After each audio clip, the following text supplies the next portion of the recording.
The sergeant was on his knees. Blood soaked through his undershirt where the bullet had torn into his stomach. He knew he was dying. Everyone on that platform knew he was dying.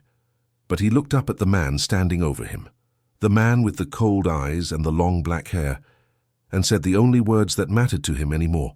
"Please, I have 3 children, please. I have 3 children who are waiting for their father to come home." Bill Anderson did not move. His revolver was still in his hand. Smoke still curled from the barrel. Around them, the sounds of gunfire were fading as his men finished executing the other prisoners. But in this moment there was only silence, only a dying man, only a question that hung in the hot September air. And Bill Anderson knelt down beside the sergeant, close enough to see the tears on his face, close enough to smell the blood, close enough to watch the hope flickering in his eyes. Then Bill spoke, and what he said would haunt the survivors of Centralia for the rest of their lives. "My sister was 14 years old. She screamed for 6 minutes while Union soldiers watched. How old are your children?" The sergeant opened his mouth to answer, but he never got the chance. This is the story they do not tell you about the Civil War. Not the battles, not the generals, but the moments when 2 human beings, both destroyed by war, looked into each other's eyes and saw nothing but the enemy. There was something in the sergeant's pocket that morning, something he carried everywhere, something that explained everything about who he was and why his last words were about his children. We will come back to that, because to understand what happened on that platform, to truly understand it, you need to know who this man was before he became just another body in a massacre. His name has been lost to history. That is perhaps the cruelest part of what happened at Centralia. We know the names of the killers: Bill Anderson, Jesse James, Frank James. Their names became legends. But the 23 men who died on that train platform, most of them are anonymous. Just numbers in a report. Just statistics in a war that would kill over 600,000 Americans. But this sergeant, this man who begged for his children, he was real. He had a life, he had a family, he had dreams that went beyond the war. Based on the records we do have, we can piece together who he probably was. The soldiers on that train were mostly from the 1st Missouri Engineers. They were not fighters. They were builders, men who constructed bridges and repaired railroads, men who had joined the Union Army not to kill but to serve. Many of them were older, in their 30s or 40s, family men. Men who had left wives and children behind to do what they believed was their duty. The sergeant who knelt before Bill Anderson was almost certainly one of these men, a father of 3, probably in his mid-30s, a man who had survived the most dangerous years of the war by staying away from the front lines, a man who thought he was safe. He was heading home on furlough. That is what makes this story so tragic. He was going home. After months or years of service, he was finally going to see his children again. He was probably counting the days, probably had gifts packed in his bag, probably had written letters telling his family exactly when to expect him. He never made it. The train pulled into Centralia station on a hot September morning, September 27th, 1864. The sergeant looked out the window and saw something that stopped his heart. 80 armed men on horseback, surrounding the depot, pistols drawn. He knew immediately what this was. Everyone in Missouri knew about the bushwhackers, knew about bloody Bill Anderson, knew that being caught by them in a Union uniform was a death sentence. But what could he do? There was nowhere to run. The train was surrounded. He was unarmed. His weapons had been shipped separately, as was standard practice for soldiers on furlough. He was completely helpless. When the guerrillas boarded the train, the sergeant probably did what most men do in moments of terror. He hoped. He prayed. He told himself that maybe they were just robbing the passengers. Maybe they would take his money and let him go. Maybe. Maybe. Then he heard the orders. All Union soldiers off the train. Now, there was no hiding. His uniform was still in his bag, but other soldiers were already being dragged from their seats. One by one, the guerrillas knew exactly what they were looking for. Blue fabric, military insignia, the marks of the enemy. The sergeant stood up. He could have tried to hide, could have claimed to be a civilian, but there were 22 other soldiers on that train, men he had served with, men he knew. He was not going to let them die alone while he cowered in his seat. He walked to the door, stepped down onto the platform, joined the line of prisoners standing in the September sun, and waited to learn his fate. Bill Anderson rode his horse along the line of prisoners. His eyes moved over each face, slowly, deliberately, like he was looking for something specific. The sergeant watched him approach. This was the man they called Bloody Bill, the most feared guerrilla in Missouri, the man with the scalps braided into his saddle, the man whose name Union commanders used to frighten new recruits. But looking at him now, the sergeant saw something else. Bill Anderson was young, maybe mid-20s. His face was handsome, even with the cold expression. His eyes were empty, not angry, not cruel, just empty, like something essential had been removed. There was something in Bill Anderson's saddlebag that the sergeant could see. Fabric, dark fabric, stained with something brown. He did not know what it was, he could not have known, but that fabric, that blood-stained dress, explained everything about why this young man had become a monster. We will come back to that dress, because it is the key to understanding what happened next. Bill Anderson ordered the prisoners to strip. Take off your uniforms, all of you, every piece. The sergeant hesitated. Strip? Here? In front of everyone? But there was no choice. Bill Anderson's hand was on his revolver. His men had their pistols aimed at the prisoners. One by one, 23 Union soldiers began removing their uniforms. The sergeant took off his coat, his shirt, his trousers, his boots, everything with Union insignia. He stood in his undergarments in the hot Missouri sun, feeling more vulnerable than he had ever felt in his life. Surely this was just humiliation. Surely they were not going to. Then Bill Anderson spoke again. Now run. The sergeant looked around. Run? Where? The guerrillas were on horseback. The town was surrounded. There was nowhere to go. Some of the soldiers started to turn, started to take a step away from the platform, started to believe. Bill Anderson raised his pistol. The first shot hit a man 3 feet from the sergeant. He fell backwards, dead before he hit the ground. Then all 80 guerrillas opened fire. The sergeant felt something slam into his stomach. Hot, burning. He looked down and saw blood spreading across his undershirt. He staggered, fell to his knees on the wooden platform. Around him men were screaming, falling, dying. The noise was deafening, the smoke was choking, bodies crumpled like puppets with cut strings. And through it all, the sergeant could only think of one thing: his children. He did not know how long he knelt there. Seconds, minutes. The shooting seemed to go on forever and end in an instant. When the smoke cleared, he was surrounded by bodies. 22 men, dead or dying. Blood pooling on the wooden platform, dripping through the cracks. He was still alive. Barely. The wound in his stomach was fatal. He knew enough about injuries to know that. But he was still breathing, still conscious, still able to see the man walking toward him. Bill Anderson.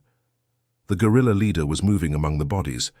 When he found someone still alive, he would kneel down and ask a question. The sergeant could hear him even through the ringing in his ears. Were you at Kansas City? Were you part of Order Number 11? Most of the dying men could not answer. They were too far gone. But Bill kept asking, kept searching, looking for something, looking for someone. Then he reached the sergeant. Their eyes met. The dying man and the killer, the father of 3 and the brother who had lost everything. And the sergeant said the only words that mattered to him anymore. Please, I have 3 children, please. I have 3 children who are waiting for their father to come home. Bill Anderson stopped. For a moment. Just a moment. Something flickered across his face.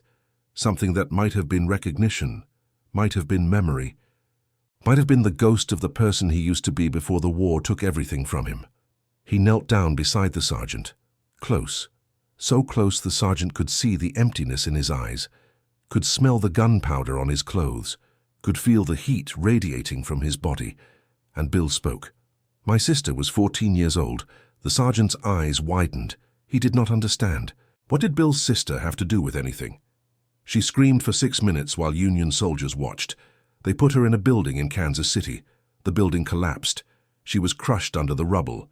She screamed for 6 minutes and no one saved her. The sergeant opened his mouth to say what? That he was sorry, that he had nothing to do with it. That he was just an engineer who built bridges. He never got the chance. How old are your children? The question hung in the air. Two men, both fathers in their own way, both destroyed by the same war, both unable to see the humanity in the other.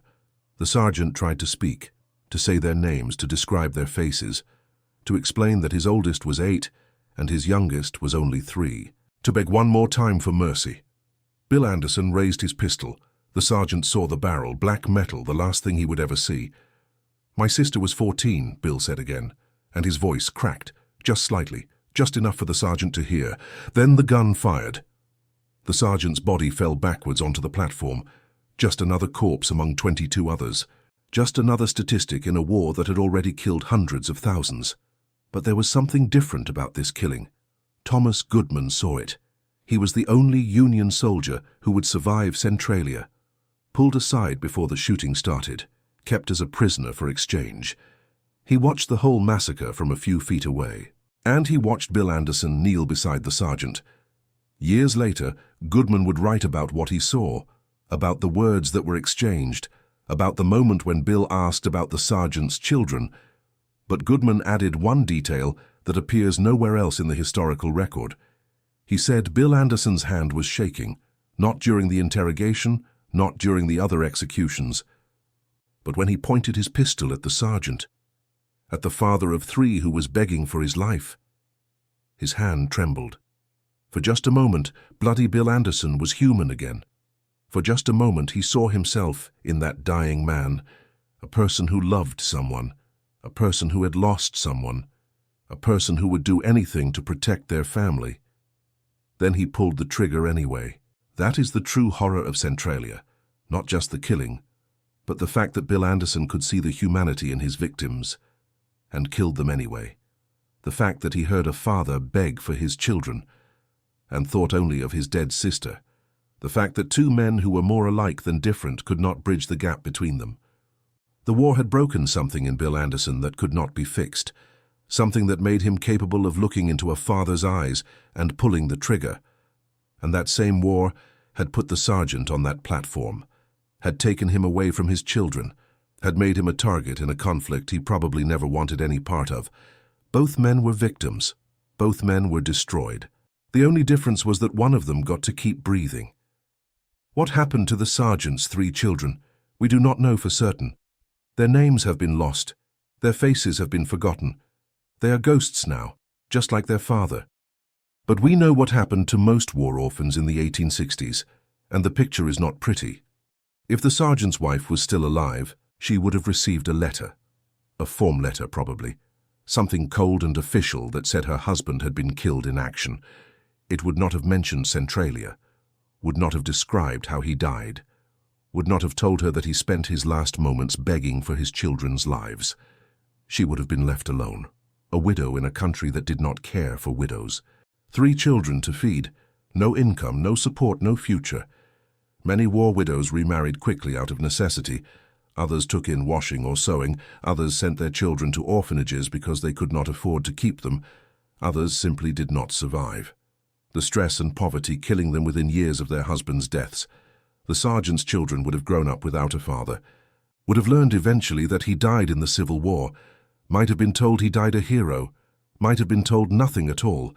They almost certainly never knew the truth, never knew that their father knelt on a train platform in Missouri and begged for his life, never knew that his last words were about them, never knew that a man named Bill Anderson heard those words and pulled the trigger anyway. Some truths are too painful to tell. Some stories are too dark to pass on. The sergeant's children probably lived their whole lives not knowing how their father really died. Maybe that was a mercy. Or maybe it was one more cruelty in a war that seemed to have no end to its cruelties. But there is something else we need to discuss, something that explains why Bill Anderson asked the question he asked, something that explains everything about why a young man from Missouri became the most feared killer of the Civil War. The blood-stained dress in his saddlebag. Josephine Anderson was 14 years old when she died. She was Bill's youngest sister, the baby of the family. The one he had sworn to protect when their father died, the one who looked up to him like he was a hero. In the summer of 1863, Union commanders in Kansas City had a problem. The bushwhacker raids were getting worse. Confederate guerrillas were attacking supply lines, ambushing patrols, killing soldiers. Something had to be done. General Thomas Ewing issued what became known as Order No. 11. It called for the forced removal of all Confederate sympathizers from 4 counties in Missouri. Anyone who refused to leave would have their property seized. Anyone who resisted would be arrested. But that was not enough for some Union officers. They began rounding up the women and children of known bushwhackers. The logic was simple. If they held the families hostage, the guerrillas would stop fighting. It was a strategy as old as war itself, and it was about to create a monster. Josephine Anderson was arrested on August 13, 1863. She was 14 years old. She had done nothing wrong. Her only crime was being related to men who fought for the Confederacy. Union soldiers came to the Anderson farm early in the morning. They took Josephine. They took her sister Mary. They took her sister Janie. 3 girls. The oldest was 17. The youngest was 14. Bill Anderson was not there. He was off with Quantrill's raiders, fighting the war he believed in. He did not know his sisters had been taken until it was too late. The girls were transported to Kansas City. They were imprisoned in a building on Grand Avenue, a 3-story structure that had been hastily converted into a makeshift jail. The building was old. The foundations were weak, but no one cared about the safety of Confederate prisoners. Josephine spent 12 days in that building, 12 days of waiting, 12 days of hoping her brothers would come for her, 12 days of writing letters that would never be sent. She wrote to Bill. The letter was found after her death. It said only a few words, but those words would haunt Bill Anderson for the rest of his life. "They are beating Mama, please come home." Bill never got that letter in time. On August 25, 1863, the building on Grand Avenue collapsed. There are 2 theories about what happened. Union commanders claimed it was an accident, that the old foundations simply gave way under the weight of too many prisoners, that it was a tragedy, but not a crime. The Confederate sympathizers told a different story. They said Union soldiers had deliberately weakened the foundations, had removed support beams in the basement, had turned the building into a death trap. We will probably never know the truth. What we do know is that the building fell. 3 stories of brick and wood and iron came crashing down on the women and children inside. Some died instantly. Some were trapped in the rubble. Josephine Anderson was one of the trapped. She screamed for 6 minutes. That is the detail that survivors remembered. That is the detail that would define Bill Anderson for the rest of his life. His 14-year-old sister, crushed under rubble, screaming for someone to save her, and no one came. Union soldiers stood outside the collapsed building. They could hear the screams. They could hear the pleas for help. But they did not move, did not dig, did not try to save the women and children dying under the debris. Some witnesses said the soldiers laughed. Others said they simply walked away. Others said they stood and watched with cold indifference. 6 minutes. That is how long Josephine Anderson screamed before she died. 360 seconds of agony while her killers did nothing. Bill Anderson learned about his sister's death 2 days later. He received the letter she had written, the letter that begged him to come home, the letter that arrived too late. He went to Kansas City, not to fight, not to seek revenge, just to see, just to understand. He found the collapsed building.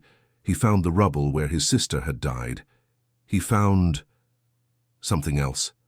The dress was still there. Josephine's dress, buried under the debris, stained with blood, torn and dirty and ruined. Bill Anderson pulled it from the rubble with his own hands. He held it against his chest, and something inside him broke.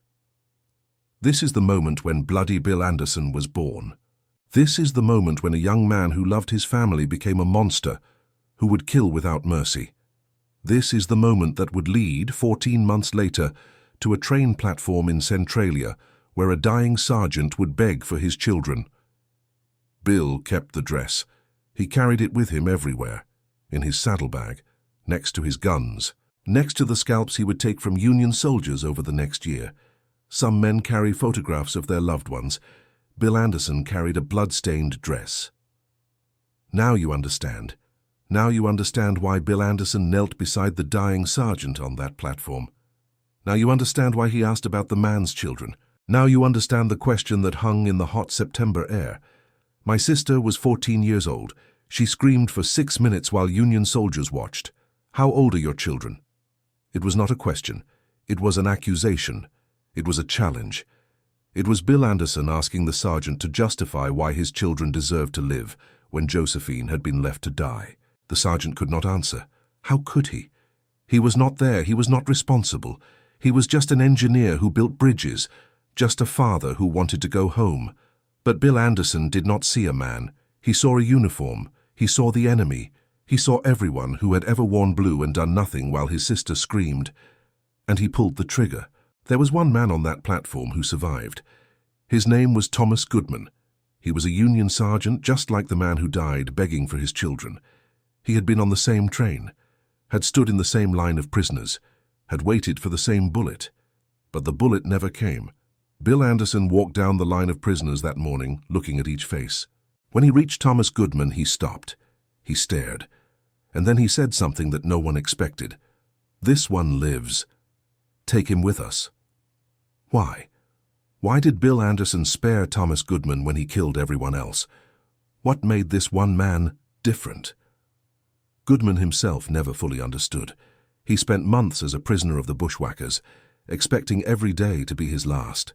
He watched Bill Anderson kill other prisoners, watched him take scalps, watched him become more and more consumed by rage, but Bill never touched him.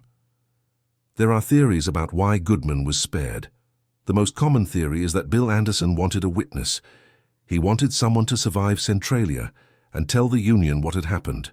He wanted the Union commanders to know that their soldiers had died begging, that their Order Number 11 had consequences, that every life they took would be repaid tenfold. Thomas Goodman was the message. Another theory is simpler. Bill Anderson needed a prisoner to exchange. The Confederates sometimes traded Union prisoners for their own men. Goodman was valuable alive. He was worthless dead. But there is a third theory, one that Goodman himself hinted at in his later writings. Goodman was a family man, like the sergeant who died, like the other soldiers on that train. He had a wife. He had children. And somehow, in that moment on the platform, Bill Anderson saw something in his eyes that he could not kill. Maybe it was fear. Maybe it was acceptance. Maybe it was something that reminded Bill of his own father, dead before the war began. We will never know. What we know is that Thomas Goodman lived. He was released 3 months later in a prisoner exchange, and he spent the rest of his life telling people what he saw at Centralia. Goodman was standing less than 10 feet away when Bill Anderson knelt beside the dying sergeant. He heard every word. He saw the sergeant raise his head, saw him mouth the words about his children, saw Bill lean in close, saw the pistol rise, saw the flash, saw the sergeant fall. But Goodman added one detail in his later testimony that appears nowhere else. One detail that changes everything we think we know about Bloody Bill Anderson. He said Bill's hand was shaking. Not during the other executions, not when he killed the first man, not when he killed the 5th, not when he killed the 20th, but when he pointed his pistol at the dying father, at the man who begged for his children. His hand trembled. For just a moment, the monster was human again. What does it mean when a killer hesitates? Bill Anderson had executed hundreds of men by September 1864. He had scalped prisoners. He had mutilated bodies. He had done things that would horrify even hardened soldiers. But something about the sergeant made him pause. Was it the words? Was it the mention of children? Was it the echo of his own loss? The memory of Josephine, 14 years old, screaming in the rubble? We cannot know what went through Bill Anderson's mind in that moment. We can only know what he did. He paused. His hand shook, and then he pulled the trigger anyway. That is perhaps the most terrifying part of this story. It was not that Bill Anderson felt nothing. It was that he felt something, and killed anyway. He saw the humanity in his victim. He recognized the parallel between them. He understood that this man was just like him, a person who loved someone, who would do anything to protect them, and he still could not stop. The war had broken something in Bill Anderson that could not be fixed. The rage had become so much a part of him that even moments of recognition, even flickers of his former humanity, could not overcome it. The sergeant died, and Bill Anderson walked to the next body. There was something in the sergeant's pocket. We mentioned this earlier. Something he carried everywhere. Something that explained who he was and why his last words were about his children. A letter. The letter was found after the massacre when Union troops finally arrived to collect the bodies. It was crumpled, blood-stained, nearly illegible. But someone took the time to read it. It was from his oldest child, a boy probably 7 or 8 years old. The handwriting was unsteady, the spelling uncertain. But the message was clear. Dear Papa, when are you coming home? We miss you. Mama says you are a hero. I want to be like you when I grow up. The letter was dated 3 weeks before Centralia. 3 weeks before the sergeant boarded a train that would take him to his death. 3 weeks before, he would kneel on a wooden platform and beg for his children's lives. He was carrying their words next to his heart when he died. The Union troops who found that letter did not know what to do with it. Protocol said to send personal effects back to the family, to give the widow something to remember her husband by, to let the children know their father had died thinking of them. But how do you send a blood-stained letter to a child? How do you tell a 7-year-old that his father read his words while dying? How do you explain that the last thing Papa saw was a gun barrel? We do not know if the letter ever reached the family. The records do not say. It may have been lost. It may have been buried with the sergeant. It may be sitting in some archive somewhere, forgotten, waiting to be discovered. But we know it existed. We know the sergeant carried it. We know he died with his children's words against his chest. And we know that Bill Anderson never saw it, never knew that the man he killed had been carrying love in his pocket, never understood that they were the same. 2 men destroyed by war, both carrying memories of the people they had lost. If Bill had seen that letter, would it have changed anything? Probably not. The rage was too deep. The loss was too raw. But we will never know. Let us talk about what happened after Centralia. The massacre was over by noon. 23 Union soldiers dead on the platform. Bill Anderson's men were celebrating, drinking whiskey they had taken from the train, wearing Union uniforms as trophies. But the day was not over. A Union major named A.V.E. Johnston was stationed nearby with 147 soldiers. When he heard about the attack on the train, he gathered his men and rode toward Centralia. He was going to catch the bushwhackers. He was going to avenge the massacre. It was the last mistake he ever made. Bill Anderson saw the dust cloud from the Union cavalry approaching. He gathered his 30 men, 30 against 147, and gave a simple order. Follow me, they charged. What happened next was not a battle, it was a slaughter. Bill's men were armed with revolvers, each man carrying 4 or more. The Union soldiers had single-shot carbines. In the time it took a Union soldier to reload once, Bill's men could fire 16 rounds. Major Johnston died in the first volley. His men tried to retreat. They did not make it far. Of the 147 Union soldiers who rode to Centralia that day, only a handful survived. Most were killed in the initial charge. The rest were hunted down through the Missouri countryside, executed wherever they were found. Bill Anderson's 30 men suffered 3 casualties. It was the most lopsided Confederate victory of the entire Civil War. The bodies of the Union soldiers were found the next day. All of them had been shot in the head, execution style. Some had been scalped. Some had been mutilated in ways that the official reports refused to describe.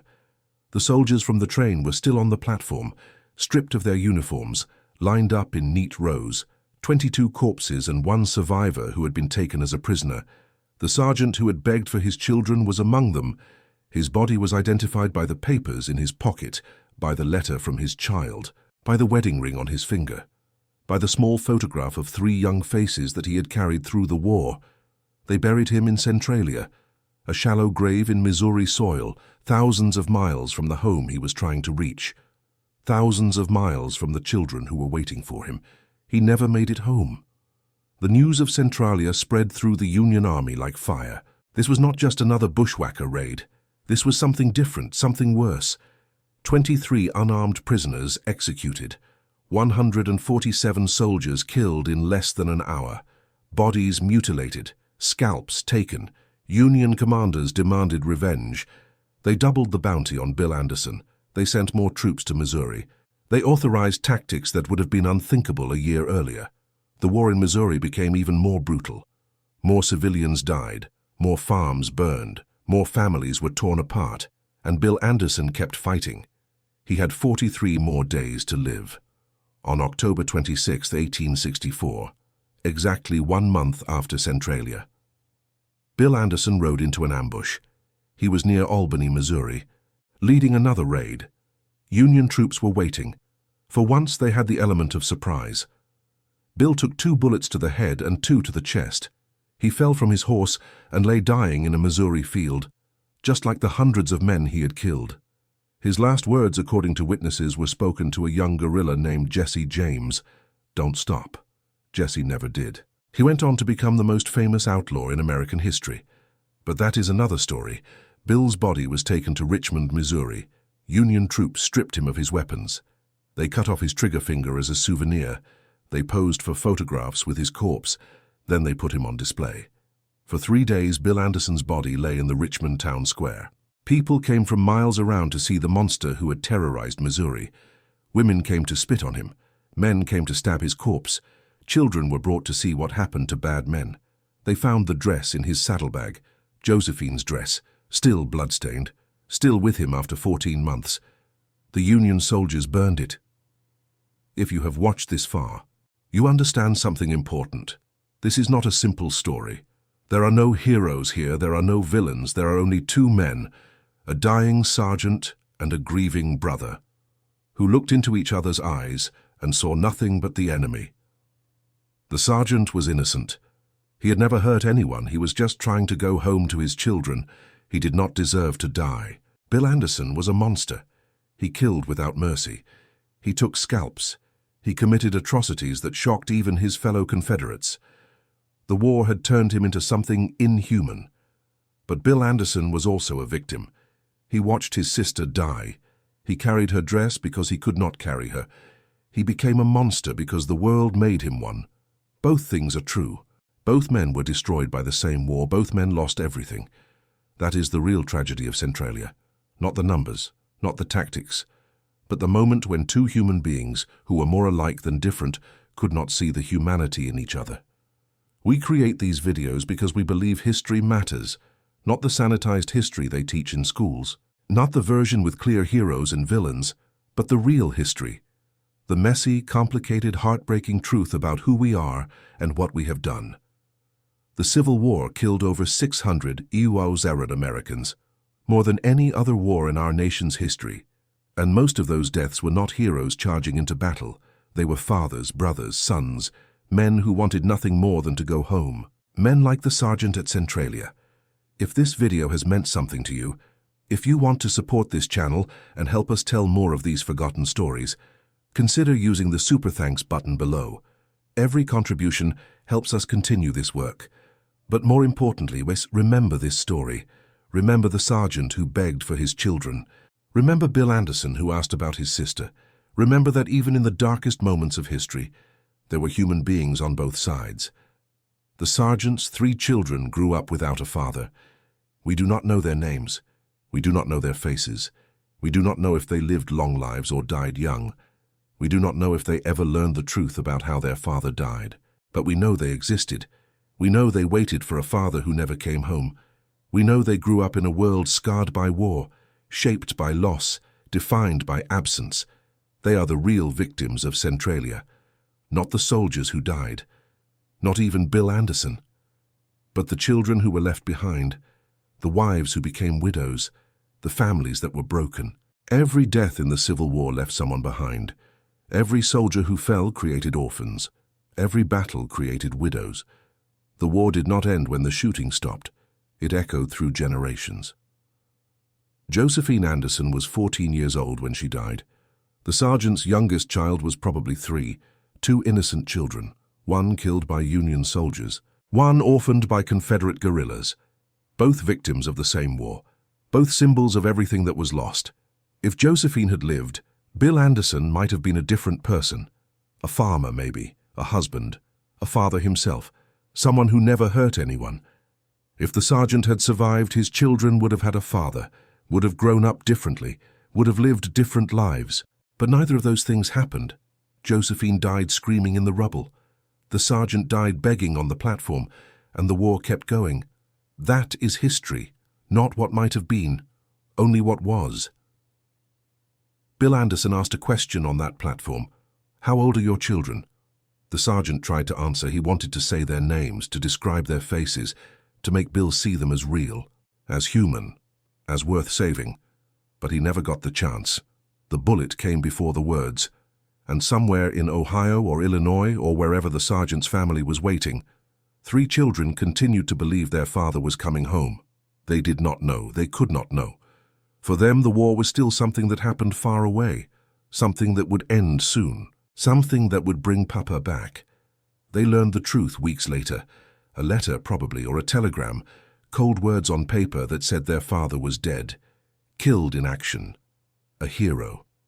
They were never told about the platform, never told about the begging, never told about Bill's question or the shaking hand, or the moment when 2 men looked at each other and saw only enemies. Some truths are too heavy for children to carry. There is a cemetery in Centralia, Missouri. Most of the soldiers from the massacre are buried there. Simple graves, simple markers, names that have faded over the years. The sergeant is among them. Probably. The records are incomplete. He may be in one of the graves with a name. He may be in one of the unmarked plots. He may have been moved later, taken home by family members who wanted him closer. We do not know. What we know is that he died far from home, far from his children, far from everyone who loved him, and Bill Anderson. Where is he buried? No one knows for certain. After the Union soldiers displayed his body and burned his sister's dress and took their photographs, they buried him somewhere, but the grave was not marked. The location was not recorded. They wanted him to be forgotten. He was not. Over 150 years later, we are still telling his story, still trying to understand how a young man became a monster, still trying to make sense of the war that created him. Bill Anderson wanted to be remembered as a soldier, as a brother who avenged his sister, as a man who made the Union pay for what they did. The sergeant wanted to be remembered as a father, as a man who loved his children, as someone who tried to do his duty and come home. Neither of them got what they wanted. If you could go back to that platform, if you could stand between Bill Anderson and the dying sergeant, what would you say? Would you tell Bill about his own humanity? Remind him that he was once a person who loved and was loved. Point out that the man before him was just like him, a person who had lost everything to the war. Would you tell the sergeant that his children would survive, that they would grow up and have families of their own, that his death, while tragic, was not the end of everything? Or would you say nothing? Because some moments in history are beyond words, beyond intervention, beyond anything except witness. The sergeant begged. Bill asked his question. The gun fired, and history moved on. We started this story with a man on his knees, a dying sergeant, blood on his undershirt, hope fading from his eyes. Please, I have 3 children. Please. I have 3 children who are waiting for their father to come home. Those words echoed across 160 years. They echo still. They are the voice of every father who died in that war, every parent who never came home, every family that was broken by violence they did not choose and could not control. Bill Anderson's answer echoed too. My sister was 14 years old. She screamed for 6 minutes while Union soldiers watched. How old are your children? The question of a grieving brother. The accusation of a man who had lost everything, the voice of everyone who was destroyed by that war and became something monstrous in return. 2 men, 1 platform, 1 moment. Neither could see that they were mirrors of each other. Neither could see past the uniform to the human being underneath. Neither could bridge the gap that the war had created between them. That is the tragedy. The Civil War ended 7 months after Centralia. Lee surrendered at Appomattox in April 1865. The shooting stopped. The slaves were freed. The Union was preserved. But the wounds did not heal. Families stayed broken. Children stayed orphaned. Widows stayed alone. The sergeant did not come back from the dead. Josephine did not climb out of the rubble. Bill Anderson did not unbecome the monster he had become. War ends. The damage does not. Thank you for watching this story to the end. Most people will not make it this far. They will click away. They will find something easier to watch. something that does not ask them to think, something that does not make them uncomfortable. But you stayed. You stayed through the horror of the massacre, through the tragedy of Josephine's death, through the heartbreak of children waiting for a father who would never come. That means something. History is not entertainment, it is responsibility. When we learn about the past, when we truly understand what happened and why, we become capable of building a better future. The sergeant died begging for his children because the war had made Bill Anderson into a monster.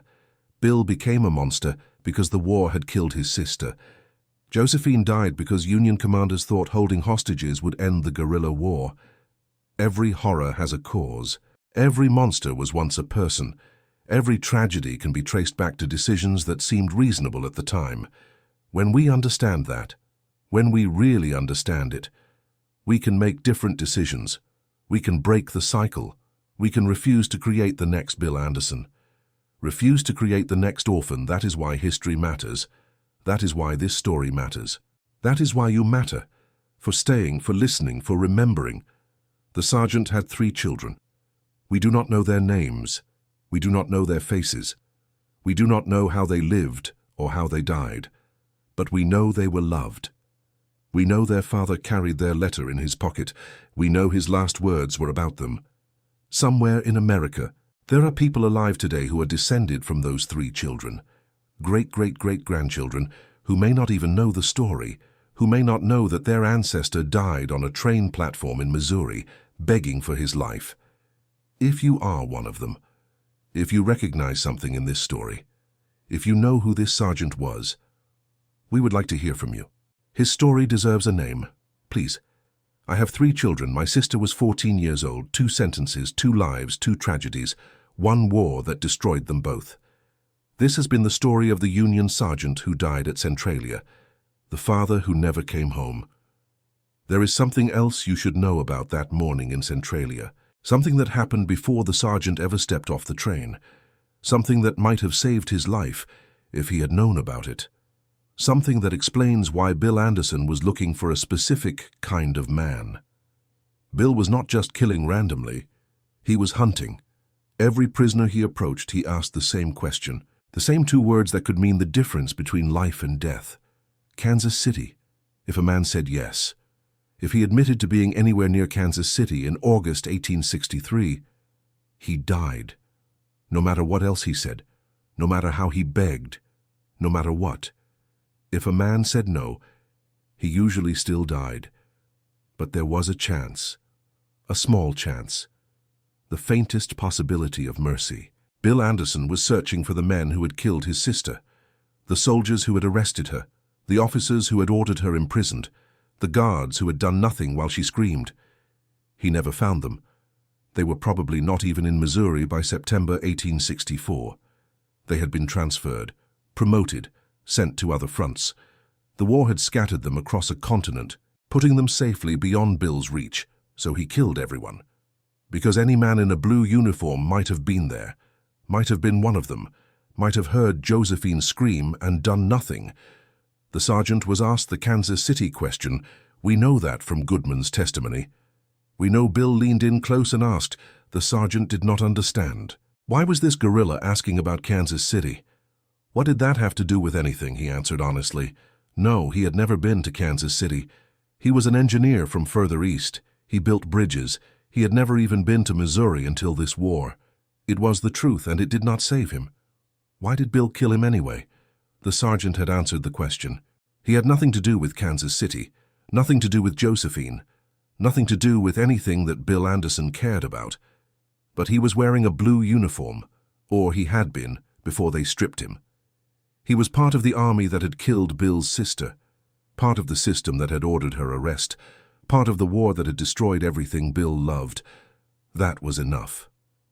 In Bill's mind, there were no innocent Union soldiers. There were no engineers who just built bridges. There were no fathers who just wanted to go home. There was only the enemy, the faceless, nameless enemy that had taken Josephine and left her screaming in the rubble. Every man Bill killed was revenge for his sister. Every body on that platform was a payment for the debt he believed the Union owed him. The sergeant did not owe that debt. He had never hurt anyone. He was just a man in the wrong place at the wrong time, wearing the wrong color uniform. But Bill Anderson could not see that. The rage had blinded him. The grief had consumed him. All he could see was blue fabric and the enemy, and the face of his sister asking why no one had saved her. The last words. We have talked about what the sergeant said, about his children, about his plea for mercy. But there were other last words that day, other men who spoke before they died, other voices that Goodman remembered. One soldier asked to pray. Bill gave him 10 seconds. He knelt in the Missouri dirt, his lips moving silently, and then he stood up and faced the gun. Another soldier did not speak at all. He just stared at Bill with something that might have been hatred or might have been acceptance. He died with his eyes open. Another soldier tried to run. He made it maybe 20 feet before the bullets caught him. He fell face first into the platform, his blood mixing with the sawdust. Another soldier laughed, a strange, broken sound that did not seem to fit the moment. Maybe he had gone mad. Maybe he had found some kind of peace. He died laughing and no one knew why. 23 different men, 23 different deaths, 23 different last moments. But only one asked about his children. Only one tried to make Bill see him as a father instead of an enemy. Only one came close to touching something human in the monster. That is why we remember the sergeant. Not because his death was more tragic than the others, but because his words almost worked. Because for one moment, Bill Anderson's hand shook. The shaking hand. That detail haunts me more than any other part of this story. Bill Anderson killed hundreds of men. He scalped corpses. He braided human hair into his saddle. He did things that would give nightmares to the most hardened soldiers. His hand never shook, but when a dying father begged for his children, when a man spoke words that echoed Bill's own loss, something happened. Something broke through the rage. Something human flickered in those empty eyes. It was not enough. The trigger still pulled. The gun still fired. The sergeant still died. But for one moment, Bill Anderson hesitated. That moment tells us something important. It tells us that even in the deepest darkness, there is still a spark of light. Even in the most monstrous killer, there is still a trace of the person they used to be. Bill Anderson was not born a monster. He was made one by the war, by the death of his sister, by the endless cycle of violence that consumed Missouri in those years. And somewhere, buried under all that rage and grief and hatred, there was still a young man who loved his family, who knew what it meant to lose someone, who could recognize that same love in another person's eyes. He recognized it in the sergeant. He saw the father in that dying man. He understood for one flickering moment that they were the same, and he killed him anyway, because the monster was stronger than the man, because the rage had grown too deep to overcome, because the war had broken something that could not be fixed. What would have happened if Bill had let the sergeant live? It is a question without an answer, a path not taken, a future that will never exist. But we can imagine. The sergeant would have gone home. He would have walked through his front door. He would have seen his 3 children running toward him. He would have held them in his arms and wept. He would have told them about the war, someday, when they were old enough. He would have told them about the train and the platform and the man with the empty eyes. He would have told them that he almost died. He would have lived, grown old, watched his children become adults, held his grandchildren, died in his own bed surrounded by family with nothing but good memories. That future was stolen on a train platform in Missouri. Bill Anderson took it, not because he was evil, not because he enjoyed killing, but because the war had made him into a weapon, and weapons do not choose their targets. The cost of war is measured in futures, not just the dead, but everything the dead would have become, everything they would have created, everything they would have loved. The sergeant would have built more bridges, would have taught his sons a trade, would have walked his daughters down the aisle, would have grown old with his wife and told stories about the time he almost did not come home. None of that happened. His children grew up without him. His wife grew old without him. His bridges were never built. His stories were never told. Multiply that by 600. That is what the Civil War cost us. Not just bodies, not just blood, but 600,000 futures, 600,000 families, 600,000 lives that would have rippled outward through time. touching millions more. We cannot calculate that loss. We cannot measure it. We can only acknowledge it and remember. Bill Anderson was 24 years old when he died. The sergeant was probably in his mid-30s. Neither of them was old. Neither of them had lived long enough to see who they might have become in a world without war. Bill might have been a rancher. He came from farming stock. He knew horses. He knew the land. In another life, he might have built something instead of destroying. The sergeant was already building. Bridges, roads, infrastructure, the things that hold a country together. In another life, he might have helped rebuild the South after the war, might have been part of healing instead of breaking. Both of them were destroyed by the same conflict. Both of them were ground up by the same machine. The only difference is that one of them pulled the trigger and one of them did not. There is a lesson here. It is not a comfortable lesson. It is not a simple moral about good and evil, but it is true and we need to hear it. Anyone can become Bill Anderson, given enough loss, given enough pain, given enough reason to hate. Anyone can become a monster. The young man who loved his sisters did not choose to become Bloody Bill.